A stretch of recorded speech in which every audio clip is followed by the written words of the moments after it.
So my name is Richard Lobianco from Scottish Carbon Capture and Storage. I'm very happy to welcome everyone to today's webinar. This is the project's 5th webinar overall. It's a 4th in this 5-part series that started in October and it's carrying on through the autumn. Today's topic is onshore CO2 storage in the Paris Basin, an overview of geological, technical, and social studies. Today's speaker is Aurélien Bourdenave from BRGM. And in addition, we will have a range of members from the French team to answer questions related to the different work packages, and they'll be available for the Q&A. That's all for me. I would like to hand over to our speaker for the day. Aurélien, the floor is yours. Okay, many thanks, Richard. Just sharing my screen. Let me know if it's okay and if everybody can see. That's good, yeah, thank you. It's good? Okay. Yep. So thanks, here we go. So my name is Aurélien Bourdenave. I work at the French Geological Survey, BRGM. And so today I'm going to present you a kind of an overview of the pilot strategy project in a French area, so in Paris Basin. So we are going to present you the geological, technical, and the social studies that we are doing now since 3 years. What is pilot strategy project? So it's a European project with the main objective is to propose, in fact, a CO2 storage pilot in different regions. So we are a big team in Europe. We have a team in Portugal, in Spain, in France, Poland, Greece, and some colleagues from United Kingdom and Germany follow help us on the project. BRGM is a coordinator of this European project, and in the French area we are 5 partners. So BRGM, the French Geological Survey, IFPEN, GEOSTOCK, SYMLOG, the Pôle Avenia, and we have as well 3 third party, which are composed of Vermilion Energy, S-Cube, and Arven.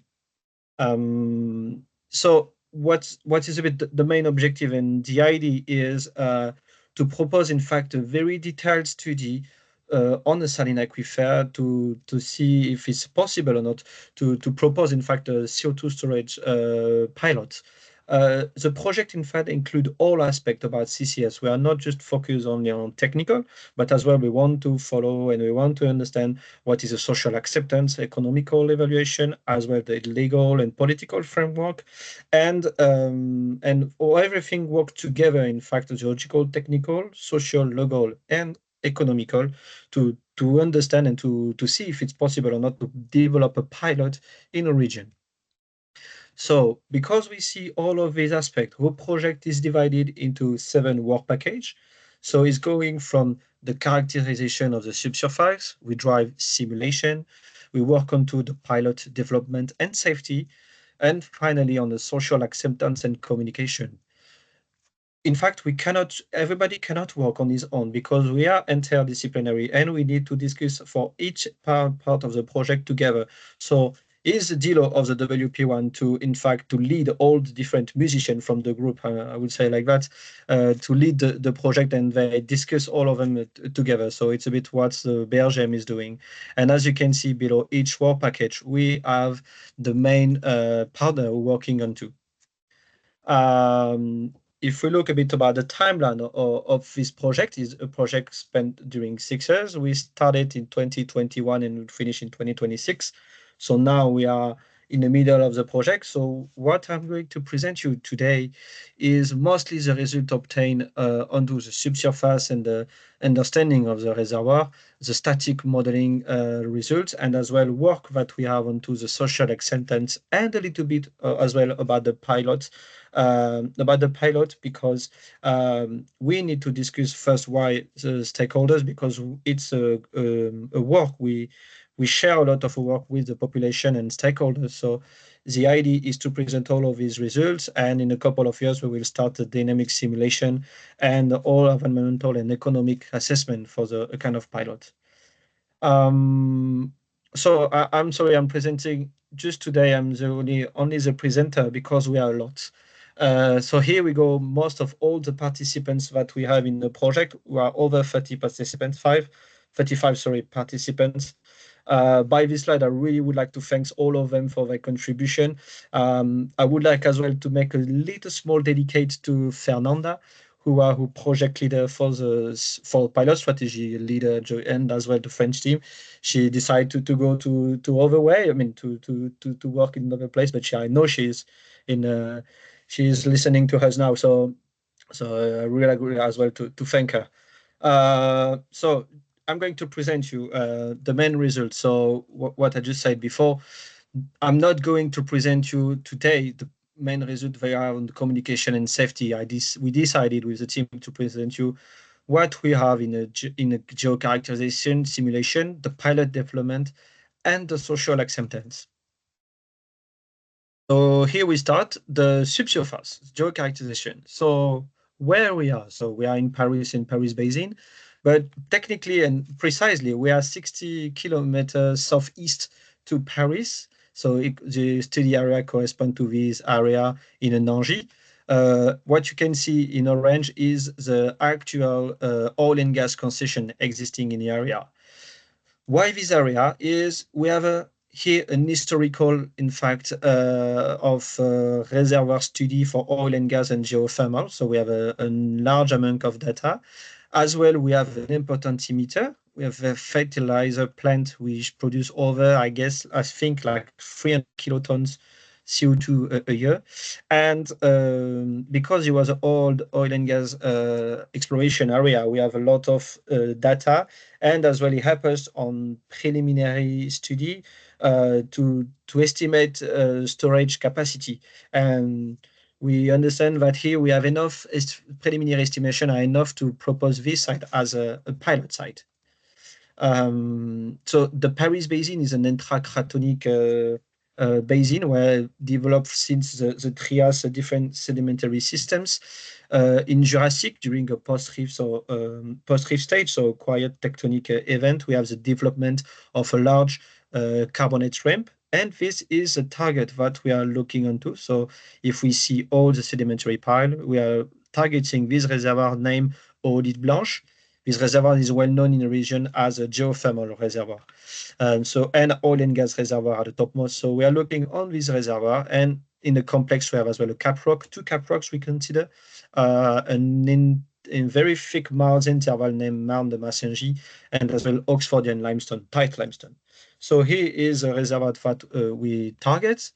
And to understand this reservoir, in fact, to have the best simulation, static and dynamic, we need to give to the simulation team a lot of information. These information are considering the geometry, as well the rock, what kind of facies and reservoir facies we have in the subsurface, and as well what are the properties of all the reservoir and the facies. So here is the triptych, in fact, a way to give information. So we will use seismic data to give the geometry, well logs and cores to understand the facies partitioning, and we will do all measures like plug samples, so porosity and permeability, to understand the rock properties.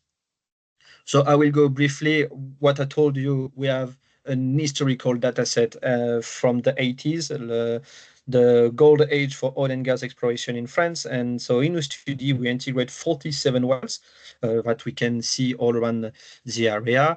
We use a lot of cores analysis as well. We have over 400 meters of core divided into 12 wells that you can see in blue triangles. What is a bit kind of a little bit disappointment is this core only sampled the topmost of the reservoir, so we don't have the full section sampled. We have thin section as well, and thanks to the third part, Vermilion Energy, we have a lot of plug measures, so give us porosity and permeability measures that I cannot show you because these data are confidential. But what is new is seismic data. Yeah, sorry, just to show you, the blue square represents, so the red square represents the area of interest, but the blue square represents a new seismic data acquired in 2022. You have to know that in France is the first time for a CO2 storage objective. We do a 3D seismic acquisition. The main objective and the main purpose so is to understand the subsurface, of course, but is to have the less impact onto the area and the population. So S-Cube, one of other third part, propose a new methodology for seismic acquisition.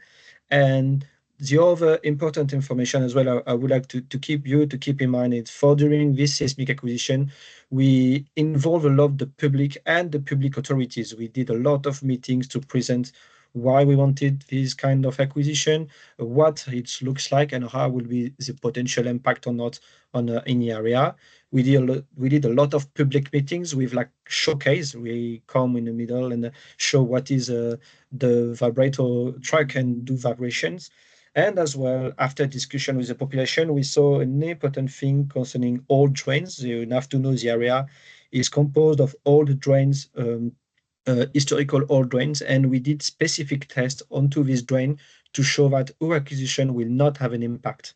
Because we did all of these meetings and specific tests, we had kind of a good acceptance for the population, and we could do this acquisition. The main results is we can provide with the seismics different depth and architecture of the reservoir. So this is a map of the the top of the reservoir, and you can see two main interesting. We have an anticline here and a second small anticline here, and the seismic data could give us as well the thickness map that the reservoir thickness is around 150 to 250 meter thick, and which is like and the cap rock is double in terms of thickness. What I said as well, we had core and a lot of cores, so we conduct a lot of core description, which gives us in fact a conceptual geological model. This conceptual model is coming as well from the historical knowledge that we have onto the Dogger Reservoir. And because of all of this interpretation, we could conduct, in fact, sequence stratigraphic correlation and interpret the distribution about all of these main facies onto all the area. So this is an important work because it gives us then more detail about how is the reservoir geometry inside, and as well how distribution about the facies and the porosity permeability. Because is a third, in fact, foot onto we stand is a porosity permeability and as well mechanics. So today I'm just going to present you the porosity and permeability. We acquired 7 new samples over the 400 samples thanks to Vermilion Energy, and we could provide in fact a porosity permeability law, which is a bit tricky, we know, in carbonates. But just to know, we discovered a new core recently in the full, we sample the full reservoir section, and that we are at the moment driving study in the middle of Flu area. So here we have like information from the geometry, the facies partitioning, and the rock properties. So now we can give everything to the simulation. So just now going to present the simulation. I won't present you everything because it will take ages, and the idea is to present a bit an overview about our results. So here is a workflow, the general workflow used by IFPEN to propose a static model. I'm going to present you only 3 steps, major steps. So the grid construction, the facies and petrophysical modeling, and as well how we drive the upscaling. Concerning the grade construction, we decided to integrate 24 layers. The model size is 30 by 30 kilometers, which is over the seismic acquisition cube. The seismic cube is 10 by 10 kilometers, but we decided to do 30 by 30. We decide as well to have different cell thickness for the seal and the reservoir units. Just the geostatical modeling. In fact, we did the geostatical modeling for the effective porosity and the permeability in the reservoir. Just to have to know as well, the last thing is the reservoir about its properties. The mean porosity is 10%, so it's quite a good reservoir, and the permeability could go over 600 to 600 millidarcy or to 1 darcy. So this was the preliminary grid constructed by the IFPEN, and the idea was to populate and while we integrate petrophysical values.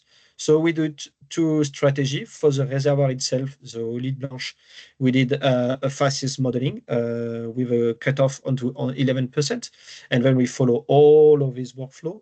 And for topmost of the reservoir, which is composed of different facies but homogeneous all around the area, we decided to start from the blocking well, in fact, to the permeability modeling. What we can show you, in fact, on these results is like we have like we use, in fact, a sequential Gaussian simulation to interpolate, in fact, the different porosity to provide, the porosity model, and we use variograms, and these variograms are from the well studies, and there was a discussion between the geologists of the engineers from the model and the geologists from BRGM. But to provide, in fact, permeability, we construct a porosity permeability law, and we just use a linear regression model to provide a permeability model in the area. So this works was on a detailed grid construction, but the idea now in objective to start the simulation will be the next step for the next months, is what kind of upscaling we did, and as well the local grid refinement. We decided in a seismic area, in a 3D seismic area, to keep the highest scale that we can.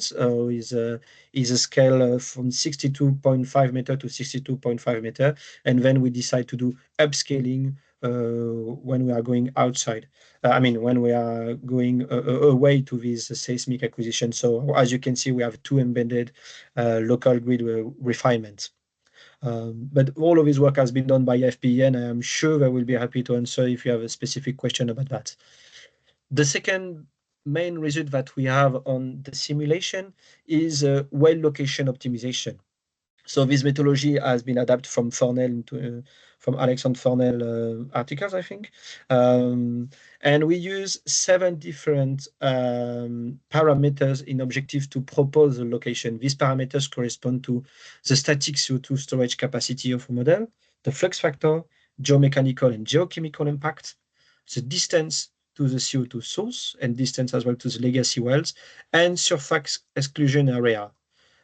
This figure explain a bit what is the methodology in high detail, but I won't give you. I won't present here now. Alexandre could to explain you if you want. The main idea is we run a P10, P50, and P90 for each of the 7 parameters. So as you can see, we have the static storage, CO₂ storage capacity for the P10, P50, and P90 of the reservoir model. And we have all of this map for the same thing for the flux factor, geochemical, and geomechanical impact.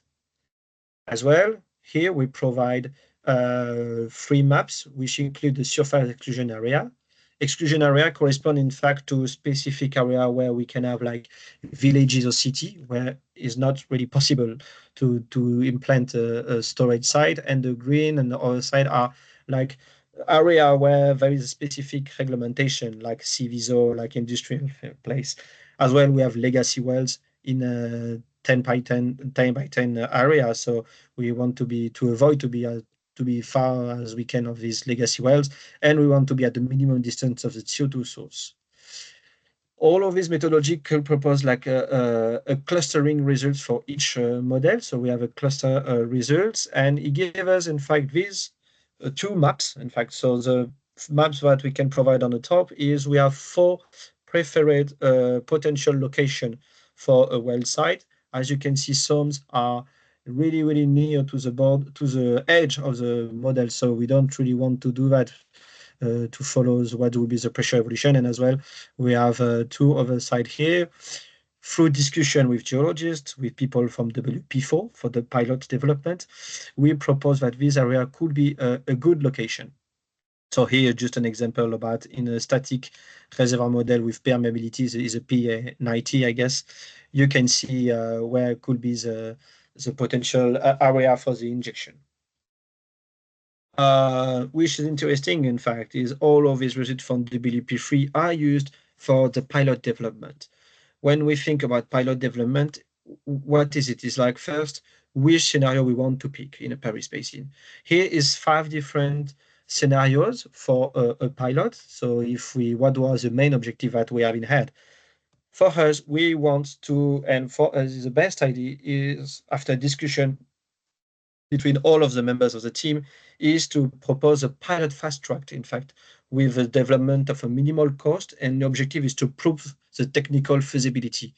If we prove the technical feasibility, we hope that a potential private or commercial company could get could to come in the area.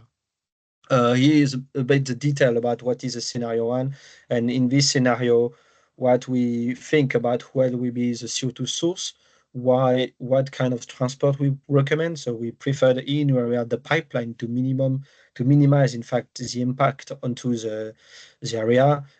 How we want to do, if it's intermittent or continuous, way to bring the CO2. Sorry, how much quantity we want, what design of the well we want as well, and how we would like to do the monitoring and things like that. This is important to have this kind of overview about the scenario, because it helps us finally which zone we want to keep. So if you remember from WP3, we have 3 different zones, so 4 different zones, but here we have zone 1, 2, and 3. And for each zone, we are trying to understand what will be the minimum of the impact. So already we decided to avoid the zone 1, because if we want to do a transport by pipeline through the source, so the source is located just here, we need to cross-cut the railway, and something that technical feasible, but with a high cost for a pilot. So we already forget this area. Then is an area between this zone 2 and zone 3. And because the area zone 2 is close to a pipeline route, we propose that the zone 2 will be the preferential, the optimal well location, with in order, in fact, to reduce the impact on agricultural crops. The decision is to propose a deviated wells where we can put the wellhead near to a road, and the well TD will be in the reservoir area. I'm going now, in fact, to present a bit the one of the last is social acceptance. Is an important part, as all of the parts in the study. We have one objective: the engagement of the stakeholders and the population. Here on the left is a general methodology that we use in pilot strategy, based, in fact, on a regional profiles, stakeholders engagement. We monitor, in fact, how are the thoughts, and we have different surveys from the population to understand what to understand and to what they think about CO2 storage in this area specifically. We have kind of specificity in French team is first interdisciplinary cooperation. All our scientists in a team, and everybody is involved in WP6, so in a social acceptance, because we really want to have a nice and a trust relationship between the stakeholders, the population, and the scientists.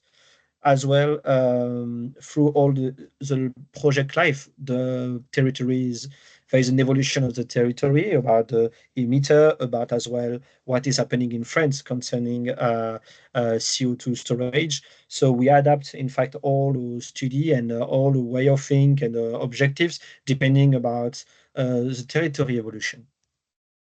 In the beginning of the project, a survey has been conducted onto the population.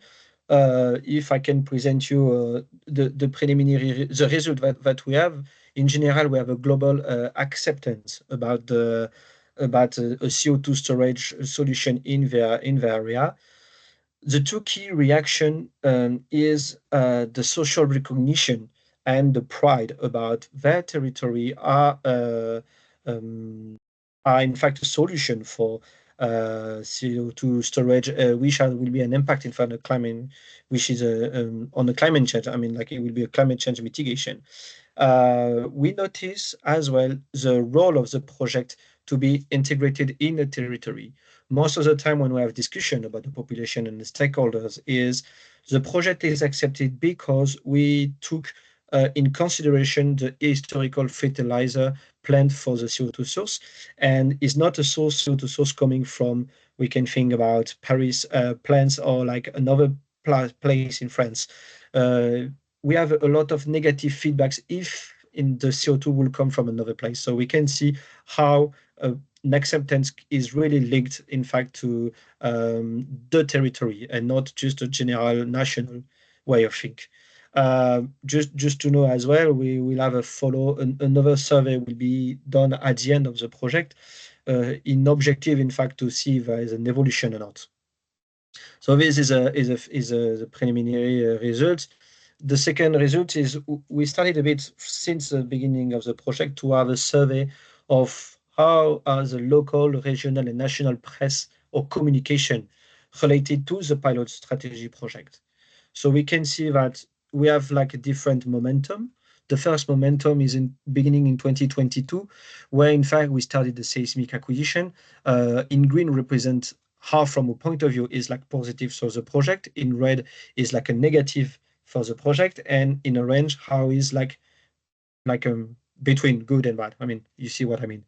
On the beginning for the seismic acquisition, we have a lot of publication and press did a lot of interviews about the researcher with like a good point of view in general, promoting with CO2 storage in the local news as well. We had like some association doing communication locally, which are against the project, especially environmental association.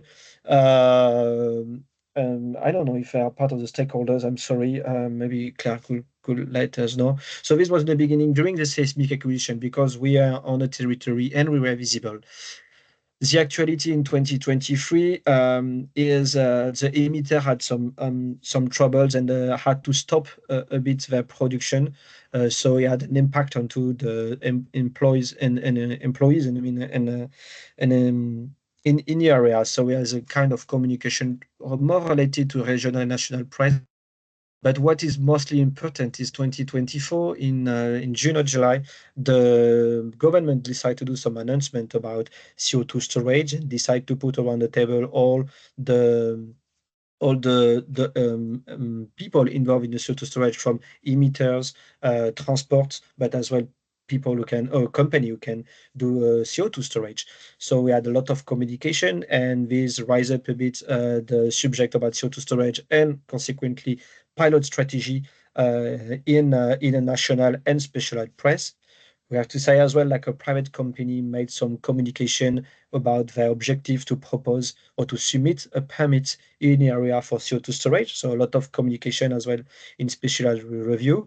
And as well, this, in fact, consequently, as we can see in 2022, brings some negative communication. And we are like a kind of negative communication from a senator who is doing like a governmental question and with a negative view about CO2 storage in your area.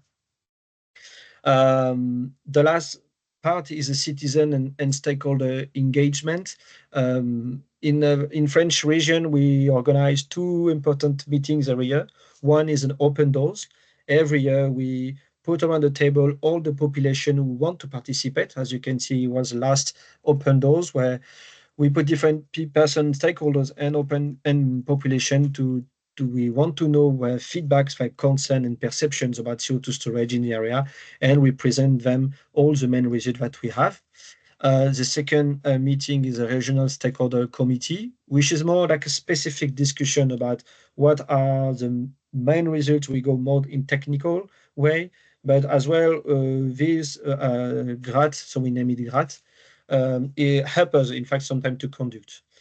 What I would like to say is like the main features, in fact, from the social engagement is how the reciprocity about the adaptation, each member of the stakeholders, population, the science team adapt themselves to have a common, I may say, level to discuss and to improve, in fact, the project. An important interdisciplinary work as well. and inquiries as well. We take times to answer to all of inquiries from stakeholders. And again, we want to push again how the social recognition and pride is a true reaction from the population, and we have to follow this way. I'm going to conclude a little bit. So what I can say in conclusion, and going through the timeline, we have a lot of result from the technical part, the geological and the static modeling. All of these results are accessible on a pilot strategy website. You can see all the reports from each work package and each task. So be free and be aware you can consult these results. Next step will be dynamic simulation. So now we try to predict, in fact, the reservoir behavior during CO₂ injection, but as well we try to understand what will be the reactivity for chemistry, pressure evolution.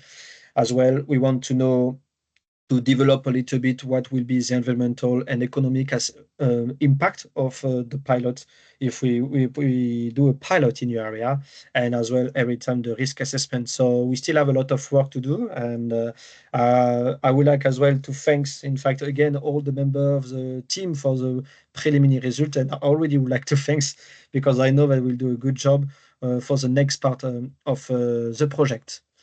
So here we go. I hope I was not too fast. I let you to see all of my colleagues if I can turn on their camera if they can to show themselves and present. And if you have any question, they will be free to answer to your questions.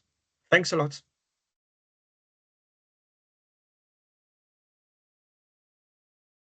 Thank you, Aurélien, for your presentation, for going into all the detail with different facets of it. At this stage, I'd like to invite the rest of the panelists to switch on their cameras and to enable the microphones.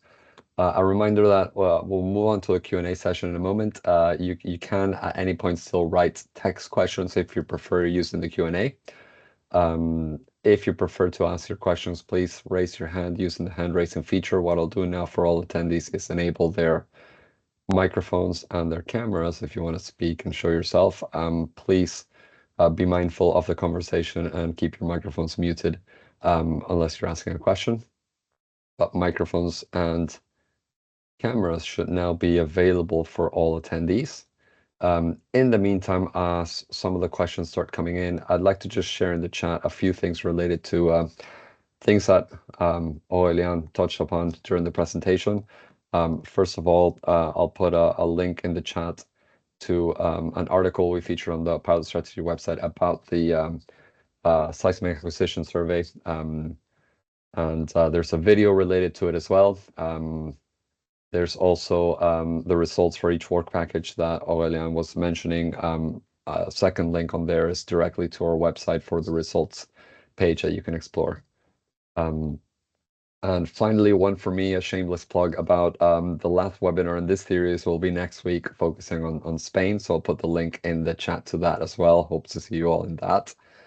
And with that, we'll move into the Q&A. So if anyone has got any questions for Aurélien, please raise your hand or submit a text question. Also, you can address them directly to any of the panelists, or in the same way for the panelists, please feel free to pitch in and support with the Q&A.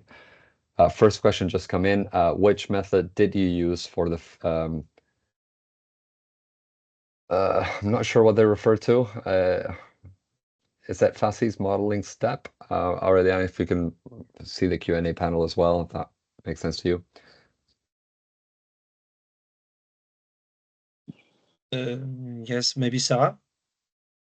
Yes, sorry, my camera doesn't work, but Halina, who were working on this part, use SIS for the method for the facious modeling. It's a sequential indicator simulation, which is quite usual. Question, because the workflow, the variogram modeling was after the facious modeling, and for SIS, you need the variogram, so I'm a little bit surprised. Sorry, I couldn't I'm not sure if you hear caught you. that. Philippe, your microphone sounds very, very distant and far away. Is there any way that you can try to...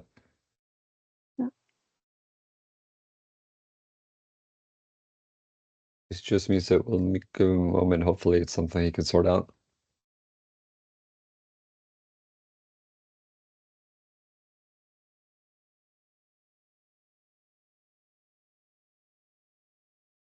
Philippe, I'm going to move on to a second question, but feel free. Let me just quickly check. Oh, there's a follow-up in the text. Why the variogram modeling after? I suppose the following question. Yeah, there is a variogram for the porosity and a variogram for the facies. So, yeah, I don't know if I answer your question, but well, there is a variogram for facies, and for each facies, we define a variogram for porosity modeling. I hope it answers your question. Thank you, Sarah. There was a question on the chat that came through. Are the plumes expected to intersect any of the old oil and gas wells? If so, are they plugged and abandoned?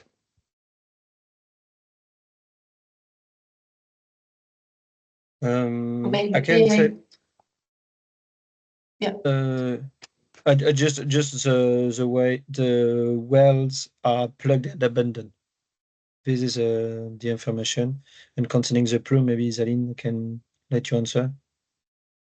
So as you said, Aurelien's modelization, the simulations for dynamic simulations are running. So we will assess this in more details in the current months. But actually, we have selected the well location in order to avoid, if in fact, the existing wells. But yes, as Aurélien said, these are plugged on abandoned wells, except from safe one, which is operating well, but very well monitored.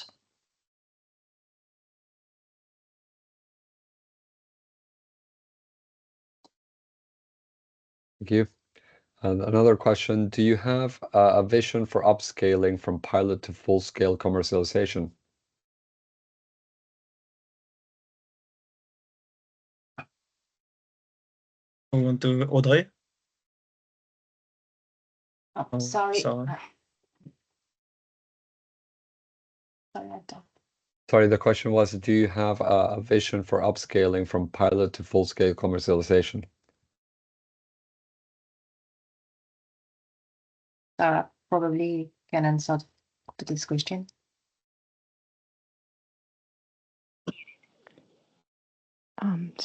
So should I answer this question? Right? It's so up to now we're only considering pilot scale because it was the meaning of the project. From the dynamic modeling that we were working on, up to now we only consider pilot scale. We may have some pilot scale, but for the upscaling to full scale commercialization, except for the dynamic modeling part, I know that there is some question about that on the in the work package 4. So they are working on that. So, but more about the design of the project than the flow simulation parts. I don't know, Aurélien, would you like to add something? I don't know if Yann is here.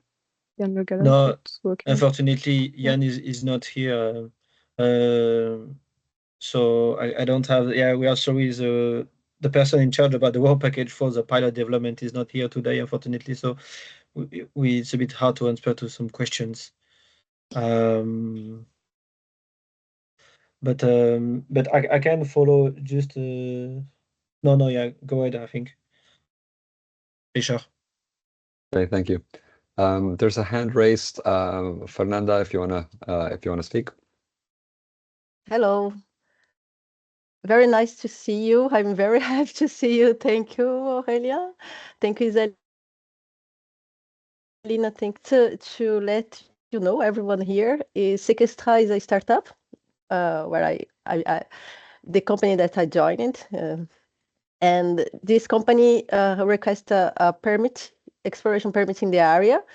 Thankful for the pilot strategy project. This was as possible because this project is there, it started there. And so now this has become a more commercial question to address to Sequestra that I will be happy to reply later on if you want, Jonathan. Thank you.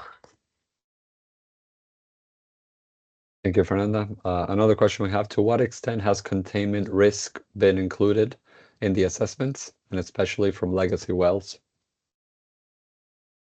So I will answer that question as I'm the current leader of the safety work package.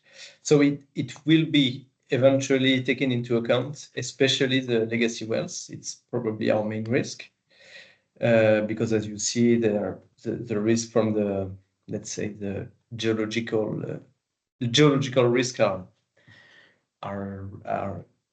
reduced, or at least we are less concerned with, and so it's ongoing work. And so that's why we didn't talk about this result at this presentation, but it will be the main results of the work package 5 later, expected next year.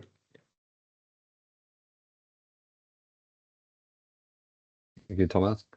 There's 3 questions that came into the chat. One related to injection rate, the other one capacity, and the other one monitoring techniques. So I'll read them all out, and feel free to contribute, any of the panelists and presenter.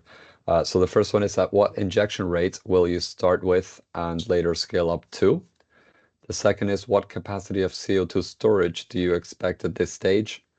And the last one is, what kinds of monitoring techniques do you plan to employ? Would you Yeah, like go me ahead, to answer Sarah. the first Yes. one? Yeah. So for the injection rate, we focus on a 300 kiloton per year because we know that will be the amount that can be emitted by the main emitters in the area. But we only consider an injection of pilot scale, so 100 kiloton of CO2. From what we obtain from the dynamic simulation, we would probably not have any problems to inject this amount of CO2, and we did not yet really estimate the dynamic capacity of the CO2 storage for larger injection. So we just know that at least for this amount of CO2 and for this injection rate, that will be close to a commercial one. It should be fine compared to the first results that you have from the dynamic simulation, but for sure we still need to investigate that. And for the monitoring techniques, I think it's more Thomas Brooks. Yeah, Thomas can answer, yes. Yeah, so again, it's ongoing work, but right now, as I think Aurelia mentioned, that we are more focused on a fast track pilot, so kind of reduced pilots. So we will not, we rather focus on existing techniques and the cheapest one. So I don't want to give too many details because that may be wrong in the next future, but that's the indication of where we are looking at: cheap and small, yeah, but efficient and efficient, yeah. Yeah. Thank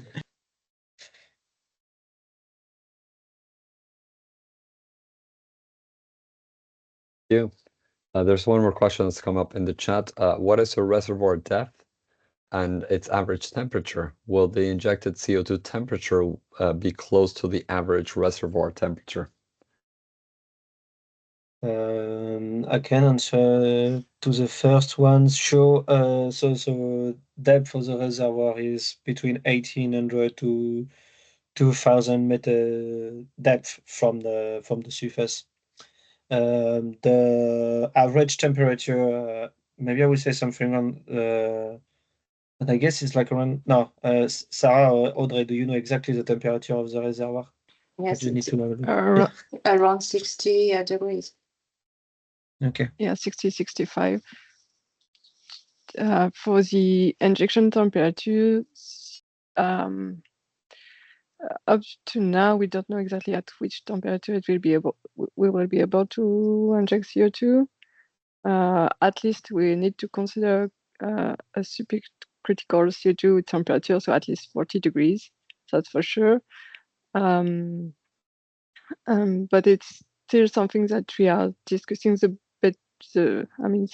easiest way to inject CO2 will be at the same temperature as the reservoir. It's something that we would put as a nice to have from the work package 4, but it's not sure that we manage to have it. For the work package 4, sorry, for the people that are designing the pilot. Yeah, you really have to know that we are just at the half of the project, so don't be surprised if we don't have all of our answers to many questions.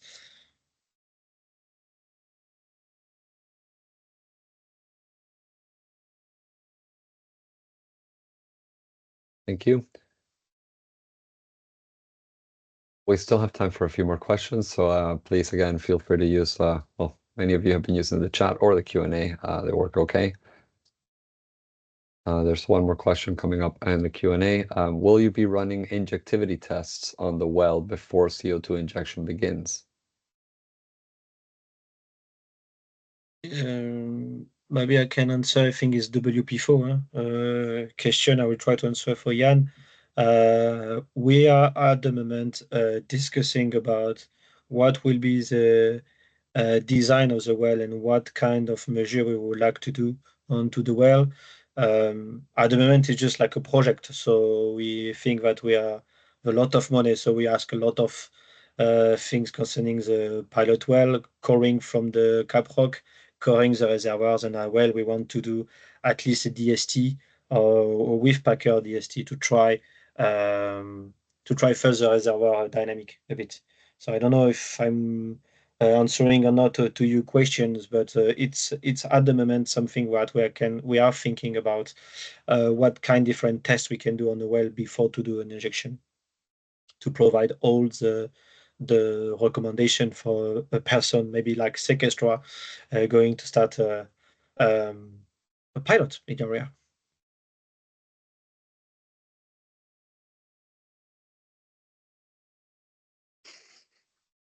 Thank you, Aurélien. There's one more question on the chat. Apologies if it's not written correctly, but what is pore perm in the ejection zones?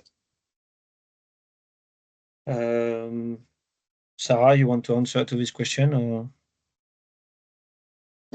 Audrey? Yeah, I can try to answer. You can add something if you like, because you have the latest result about pore permeability measurements. But what we consider in the target formation for the injection, we have one fascias below 12% of porosity, one other fascias above 12% of porosity, and we have highly dispersed result in terms of permeability because it's carbonates.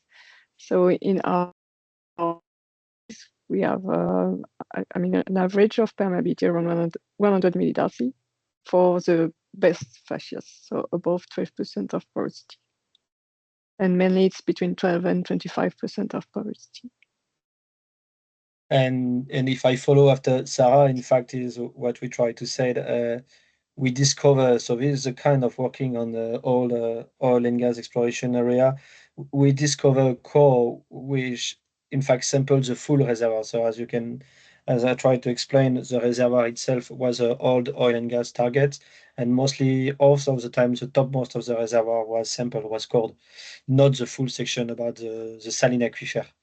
But lucky us, somebody in the area drilled all the full reservoir. So we started a study onto the porosity permeability measures in this core, and it appears that the porosity are still around 20%, as Sarah mentioned. We have 20, sometimes 10 to 20%, but the permeability can go higher. We have measured from 0 millidarcy to 600 and sometimes 1.1 Darcy for some specific phases. This is a problem of carbonates as well. We have a lot of cementations and diagenes are occurring in a different part of the reservoir. So it's a bit tricky. And what we are trying maybe is, as Sarah said, we provide different different low porosity, permeability low, depending about specific phases.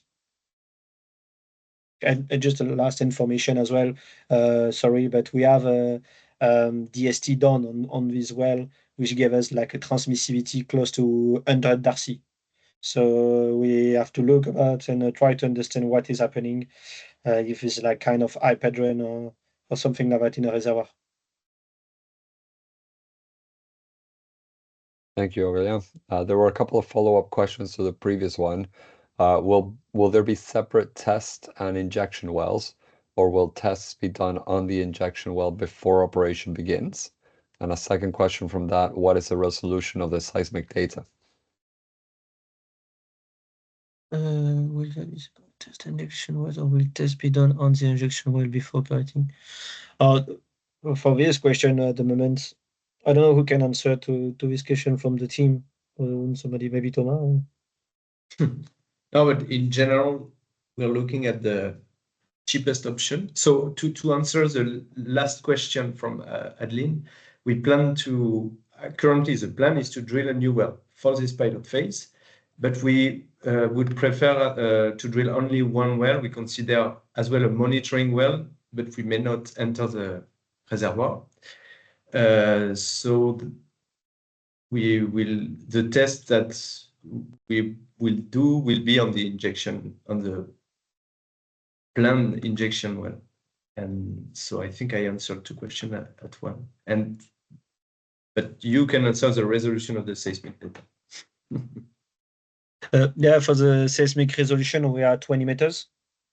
As I mentioned, it's not like a classic 3D oil and gas seismic data. We didn't have the money to pay for 3D seismic data like that.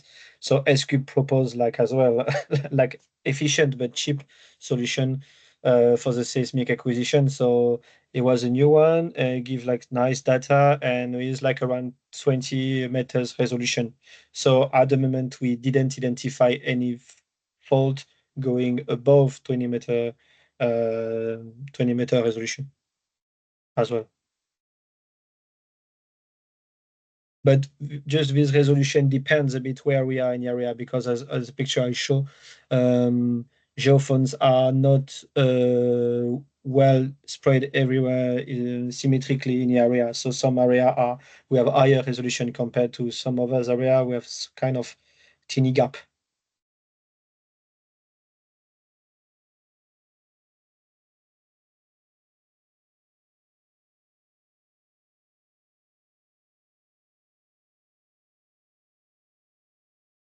Thank you for the contributions.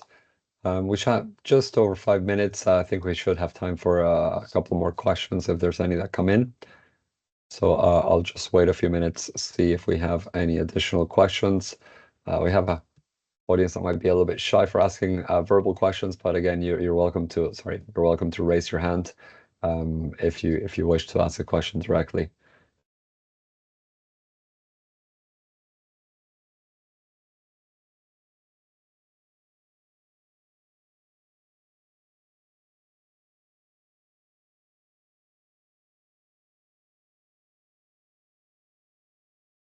In the meantime, while we wait for any additional questions, so as I mentioned, this webinar is being recorded. We will make available the recording on the Pilot Strategy website. So in the same event page with the information for this webinar, we'll replace the registration link with a link to the recording. We have one hand up. Morten, if I'm pronouncing that correctly, feel free to speak. Yeah. That's correct. I might have missed you, but on your timescale, when do you foresee that you start your first pilot injection phase, actually CO2 injection? Isaline, you want to answer? Or... Did you hear? Yeah, we hear. Yes, we hear. Try to but find the person. it's outside the scope of the project, which is to prepare all the study for, but not doing the drilling a well on the. So it would be a second phase that will occur so after 2026, which is the end of the project. Can I add Okay. a comment? It's Fernanda speaking. Yes, please. Yes, hello, Martin. This Sequestra request exploration permit in the area is under review by the French authority, and the main challenge is the delay on the evaluation of the permit. I mean, the first we submit the permit, the application form for the permit in May, and until now we don't have any reply from the French authority. So this is the most important challenge to start operation. Okay, well, thank you very much. That explains a bit that the bureaucracy is probably a big challenge. Yeah.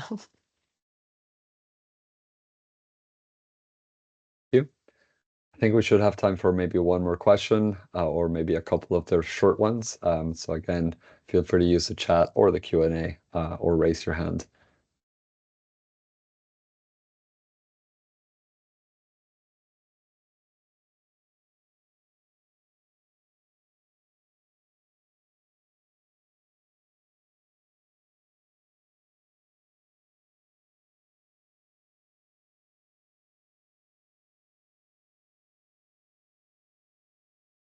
I think in that case, all questions being answered, I'd like to take the opportunity to say thank you very much to everyone who attended, everyone who submitted a question or asked a question. It's been fantastic to see such a good engagement. And we have thank yous coming in on the chat as well. Thank you to Aurélien for the presentation. Thank you to everyone else for your contributions during the panel discussion. And once again, this will be recorded, available on the Pilot Strategy website. And I invite you all to join us next week, same time, same day on Thursday, the 14th, for the webinar focusing on the Spanish region, where they're presenting results on activities for the Ebro Basin. But thank you very much to everyone, and we'll hope to see you next time. That's goodbye for me. Thank you very much. Thank you. Bye-bye.